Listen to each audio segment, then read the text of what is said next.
Today we're making key lime pie. When you go into the store, I'm seeing a lot of key limes, and I figured I'd show you how to make one. So it's a simple custard. What you want to do with a custard is you have simmering water, not boiling, just simply simmering. And you're going to slap your bowl on top and go ahead and whisk up your eggs. What's nice about custard is you can control it. So any type of tart or custard or anything like that, you could do it stovetop, and you have a lot of control, as opposed to put it in the oven and bake it and like hope for the best. But I'll show you a trick for that as well. All right, it's whisked. I'm gonna add my sugar. Get this incorporated.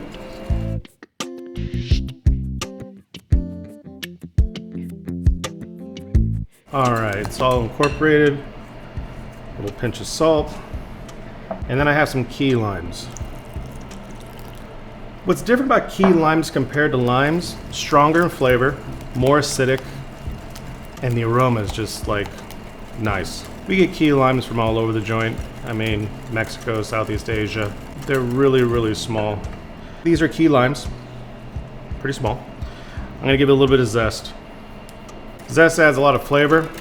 I see the stem. We're gonna go ahead and strain this, and it's not gonna matter. And we'll keep on whisking. Now the thing about the whisking, we're trying to move it so we don't make scrambled eggs. We have steam coming up. This is one of the things when I say control. If it gets too hot where I can't hold this, then I can just move it away, let the steam go, keep on whisking, and put it back in. But for the most part, since I have it at a pretty standard temperature here, it's really not gonna get too hot for me. And then you're just gonna whisk. And you're gonna whisk for days. It might be 15, 20 minutes. When we talk about custard or tarts, whether it's stovetop or in the oven, the tip of the day, 160. Once it hits 160, you can take it out. So if it's in the oven and you're doing a tart or a custard, it hits 160, you're good. No need to tap it for a jiggle and look for a wave. 160, boom, it's gonna set. Same thing on the stovetop. Once I see it get thick, and you can visually almost see 160, and I'll show you once we get there, your custard is gonna be set. So that's all we're looking for, constant movement, and get it to 160. Now you might be thinking, hey, if I crank it up to boil, so it gets to 160 faster. You are totally right, but you're gonna probably scramble your eggs, and then this will get too hot, and you won't be able to hold it, and you'll have to play that game of moving it out of the heat. So just keep it at a simmer, and just whisk. This way, when you do this kind of work, you're gonna enjoy that tart even more.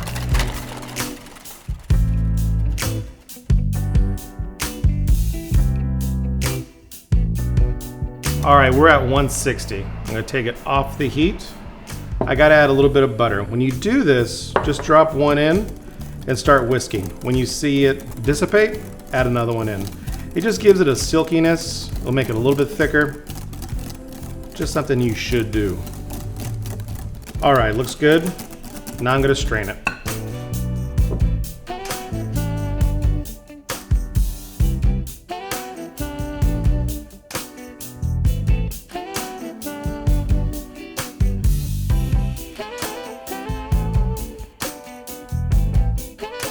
The reason why you would strain is if there's any thickness or you scrambled eggs, which we did not, you would see it in here.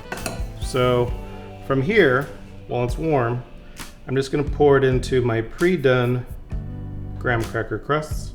If you don't like graham cracker, go buy yourself some chocolate, maybe some plain, or make your own. To make sure there's no air bubbles, go ahead and tap it.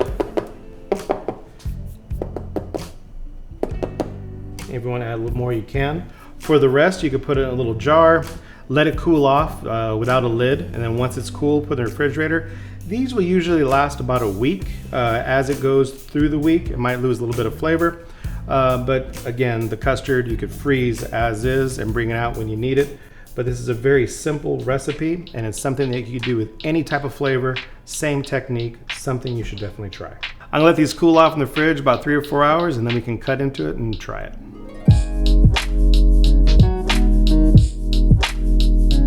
These key lime pies really set nicely in the refrigerator. I mean, they're really set. I mean, you could just like, kind of like dump them out. Now I'm gonna garnish them. You can garnish them with anything you like. I have some vanilla bean yogurt.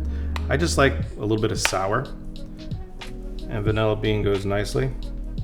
So you can really do whatever you want with these. And then just finish it off with a little bit of zest. When you're doing zest, be mindful not to get the pith, because that's a little bit bitter, so this really white part, you don't want that on. Plus it gives it really, really nice color.